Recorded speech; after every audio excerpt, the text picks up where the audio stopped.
हरिओम। नमस्ते। ऑडिबोचर व्रत का पालन और काम बेकार पर विजय।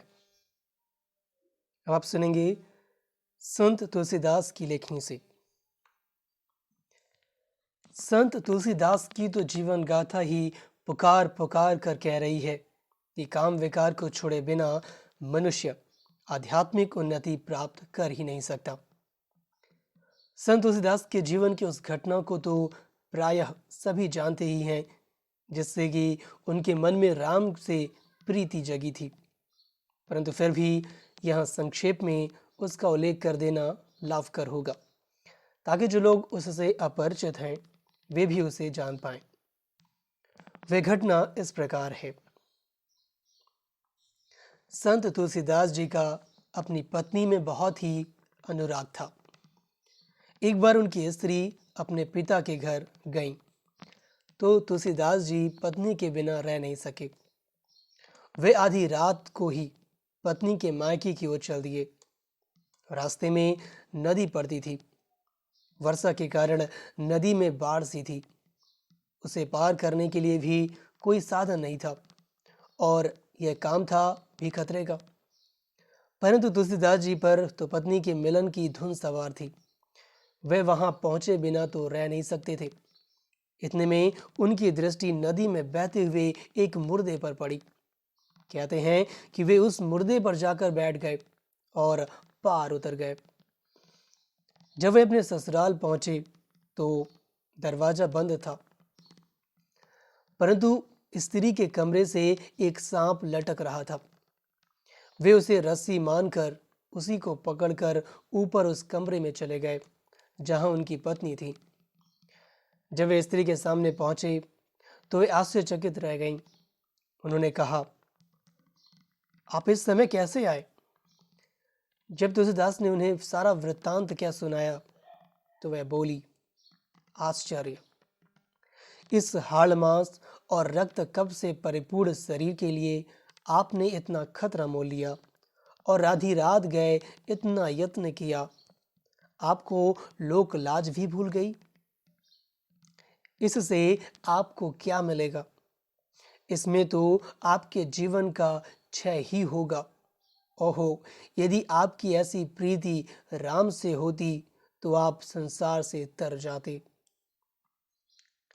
ये बात तुलसी जी के मन को लग गई और उसी समय उन्होंने अपनी पत्नी को धर्म माता के रूप में माना और चल दिए। उसके बाद देखिए तो उन्होंने कैसे भक्ति की और उस भक्ति में सारी रामचरितमानस लिख डाली। तभी हमने ये कहा है कि उनकी तो जीवन कहानी ही बोल रही है कि यदि कोई आध्यात्मिक उन्नति चाहता है तो उसे सपत्नीक जीवन में भी काम विकार का बहिष्कार करना होगा। फिर उन द्वारा लिखित कविता में भी काम को छोड़ने के बारे में अनेक पद हैं। यहाँ हम नमूने के तौर पर बहुत थोड़े ही पदों का उल्लेख कर रहे हैं। तात तीनी अति प्रबल खल, काम क्रोध अरु लोभ, मुनि विज्ञान स्वधाम मन, करही निमिष महु क्षोभ। काम, क्रोध, लोभ आदि को खल बताने के बाद उन्हें बहुत ही दुखप्रद माना है।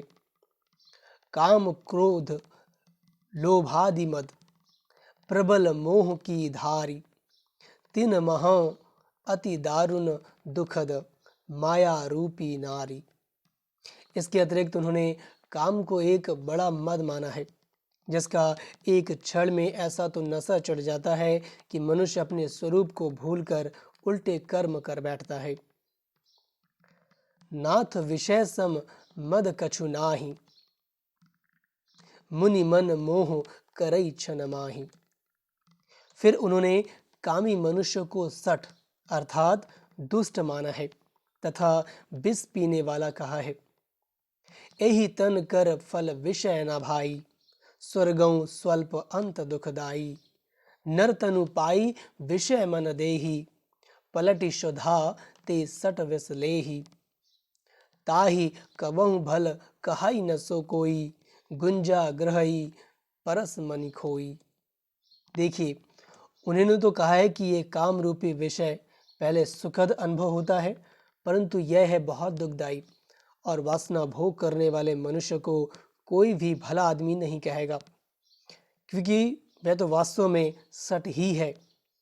संत तुलसीदास ने पुनः पुनः कामी मनुष्य को कपटी, खल, सट आदि के समकक्ष रखा है। ध्यान दीजिए, काम क्रोध मद लोभ परायन, निर्दय कपटी कुटिल मलायन, बयरु अधारन सब काई सो, जो कर हित अनहित ताहू सो। ऐसे पापी लोगों में भी कामी की गणना सर्वप्रथम की गई है।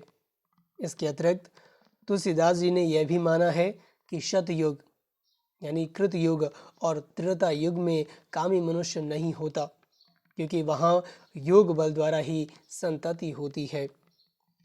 अवगुण सिंधु मंदमति कामी, ऐसे अधम मनुष्य खल कृत युग त्रेता नाही, द्वापर कछुक वृंद बहु, हो रह अहीं कलयुग माही। देखिए, उन्होंने कामी को पुनः अधम और खल कहा है तथा उसका उल्लेख अवगुण सिंधु तथा मंदमती लोगों के संग किया है। इसके अतिरिक्त उन्होंने लिखा है कि राम कहते हैं कि जिनमें काम विकार नहीं है वे ही मुझ प्रभु को प्रिय हैं। विगत काम मम नाम परायण, शांति विरति विनती मुदितायन, शीतलता सरलता मैत्री। इस प्रकार उन्होंने कामजित मनुष्य की गणना दिव्य गुण धारण करने वालों में करके स्पष्ट कर दिया है कि काम परायण मनुष्य असुर है, राक्षस है। संत तुलसीदास जी इन काम क्रोधादि से छूटने का उपाय बताते हैं। वे कहते हैं कि लोभी मनुष्य लोभ में प्रवृत्त होने के लिए दंभ का सहारा लेता है। क्रोधी किसी के वचनों से भड़क कर क्रोधान्वित होता है अथवा तीक्ष्ण वचन बोलकर क्रोध व्यक्त करता है। इसी प्रकार कामी नर स्त्री से वासना भोग करता है। ये सभी बुराइयां जाएंगी तभी जब मनुष्य प्रभु से प्रीति जुटाएगा, उस एक से नाता जोड़ेगा, तभी सारे प्रपंच भी मिटेंगे और उसको लोक तथा परलोक दोनों का सुख मिलेगा। लोभ की इच्छा दंभ बल, काम के केवल नारी, क्रोध के पुरुष वचन बल, मुनिवर कहाई विचारी। तब लगी कुशल न जीव कहो, सपने हूँ मन विराम, जब लगी भजन न राम कहाँ, शोक धाम तज काम। मिटह अहि पाप परिपंच सब, अखिल अमंगल भार, लोक सुजस पर लोक सुख, सुमिरत नाम तुम्हार। कामी नारी प्यारी जमी, लोभी के प्रिय दाम, तिमि रघुनाथ निरंतर, प्रिय लागहूँ मोहि राम। अतः हमें अब निर्णय करना चाहिए कि हम अपनी जीवन की नैया राम के हवाले करना चाहते हैं या काम के। हम शिव के अभिलाषी हैं या विष के। इसी काम विकार के कारण ही तो रामायण में शूर्पणखा की नाक कटी और रावण के 10 शीश जले। आज जो रामायण उपलब्ध है उससे स्पष्ट है कि इसी काम विकार के कारण रावण के 9 लाख कुटुंबी और 1.25 लाख नाती मरे और सारी सोने की लंका जली। परंतु कितने आश्चर्य की बात है कि प्रतिवर्ष लोग रावण का पुतला जलाते हैं, शूर्पणखा की नाक भी काटी जाती है, परंतु लोग अपने मन के काम विकार को नहीं जलाते। वे रावण के पुतले पर तो गधे का शीश दिखाते हैं, परंतु अपने मन में नहीं झांकते। रामायण एक कल्पित रूपक हो या वास्तविक घटना, उसका सार तो यही है, और यह तो मनुष्य को अपने मन में धारण करना ही चाहिए। तुलसी और उनके रामायण के प्रसंगों को देख लेना चाहिए कि तुलसी जी ने जो स्पष्ट कहा है कि मलिन कर्म वाले लोग राम से नहीं मिल सकते। राम को पाना चाहने वाले केवल राम ही के उपासक होते हैं, काम के नहीं। देखिए, सूधे मन सूधे वचन, सूधी सब करतूति, तुलसी सूधी सकल विधि, रघुवर प्रेम प्रसूति। वेश विशद बोलनि मधुर, मन कटु करम मलीन, तुलसी राम न पाइये, भय विषय जलमीन। एक भरोसा एक बल, एक आस विश्वास, एक राम घनश्याम हित, चातक तुलसीदास। हरिओम। अगले भाग में आप सुनेंगे मीराबाई के बारे में। नमस्ते।